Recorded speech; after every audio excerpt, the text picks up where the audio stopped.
Laura Ingraham went after Democrats for hurting the feelings of the Republicans. Listen. Hey, Laura, you know, we want to talk to you about a few things this morning, and I know something's on your mind. What about the language coming from the left this week, right? I mean, public opinion starting to turn on Obamacare. Take a listen to this, and we'll get your reaction. Sure. We're not going to bow to Tea Party anarchists who deny the mere fact that Obamacare is the law. We will not bow to Tea Party anarchists who refuse to accept the Supreme Court ruled Obamacare to be constitutional.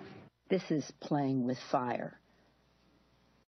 Legislative arsonists are at work when they start using the debt limit for their own agenda. I don't even like to use the word Republicans because this is a name that has been hijacked by a segment of the Republican Party, the Tea Party element. You have never seen in the history of the United States the debt ceiling or the threat of not raising the debt ceiling being used to extort a president. The name calling, not too far from now, they'll be calling each other poopy pants. Right, kidnapping, let me just get extortion, arson, anarchy. I mean, they don't have kidnapping and rape, but I'm sure that will be on the list soon when they refer to what the Republicans have tried to do in Obamacare. Look, what we know is that as we're approaching this deadline of Obamacare's implementation, at least its partial implementation, given the fact that so many people, so many businesses are getting exemptions, okay, the bill continues to be less popular than it was the year before. Yeah, Laura Ingraham, great points. So let's go ahead and take a look at the polls and see if that's the case, that Obamacare is massively unpopular.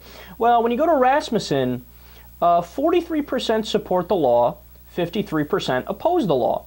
Wow, so I guess Laura Ingraham is right about this. Well, to be fair, Rasmussen is a conservative-leaning poll, so let's go to some other ones. ABC News, Washington Post, 42% in favor of the law, 52% opposed to the law. Oh my God, Laura Ingraham's got a point. CNN Opinion Research, you have 39% in favor of the law, 57% against the law. Wow, I mean, Laura, this may be the first time she's ever been right about something. You have NBC News, Wall Street Journal poll, 31% in favor of the law, 44% against it. USA Today and Pew Research, 42% in favor of the law, 53% against it. Well, I guess that's it. I guess it's just that simple that the American people are against Obamacare, and that's that. I guess they're totally in favor of repealing it or defunding it. Oh, would you look at that? I have a poll right in front of me that talks about how many of the American people want to defund Obamacare. It's the most recent poll from CNBC. 19% of Americans say yes, defund it. 59% say no, and 22% are unsure. So what you're getting here is that because of the Republican propaganda, and they have done a fantastic job propagandizing this bill and saying they're going to kill your grandmother and pull the plug and have death panels, right? Because of the propaganda, the American people go, yeah, you know, I don't know if I like the law. However, even with that being true, when you ask them, okay, you want to repeal it or defund it, they go, yeah, no, it's the law of the land. It is what it is. Funny how they always forget to tell you that second part of the picture. And furthermore, and this to me is the most important part, when you look at a poll from the Kaiser Family Research Center, they went provision by provision with Obamacare to see how popular each individual provision is. Now, this is where the meat and potatoes really is. So when you ask about the tax credit to small businesses to buy insurance, 88% of the American people are in favor of it. When you ask about closing the Medicare donut hole, another part of Obamacare, 81% are in favor of it.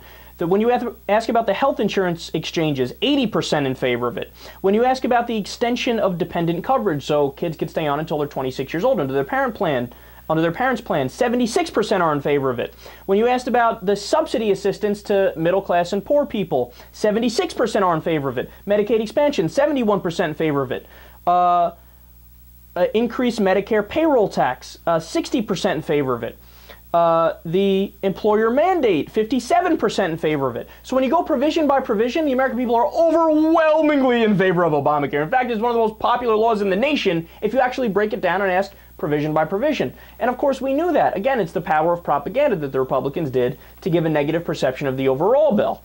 Now, on top of all that, the other point that Laura Ingraham was making, oh my God, these Democrats, they called the Tea Party anarchists and political arsonists, and they hurt our feelings so much. You know, we Republicans would never say something like that. We would never use such derogatory language against our political partners, right? Ladies and gentlemen, that we're fighting the wrong enemy in the Middle East. Maybe the real terrorists that we face are on Capitol Hill. I mean, really, who's doing as good a job to undermine what this country stands for as the terrorists? Stingy Harry, Nancy Pelosi. But Gary B., when the top Democrats basically take on the commander-in-chief and say that what he is doing is fighting the wrong war on terror, that what he is doing is putting our nation at risk, does that give traction to the terrorists? People who disagree with the Bush policy administration, comparing them to those who enabled Hitler?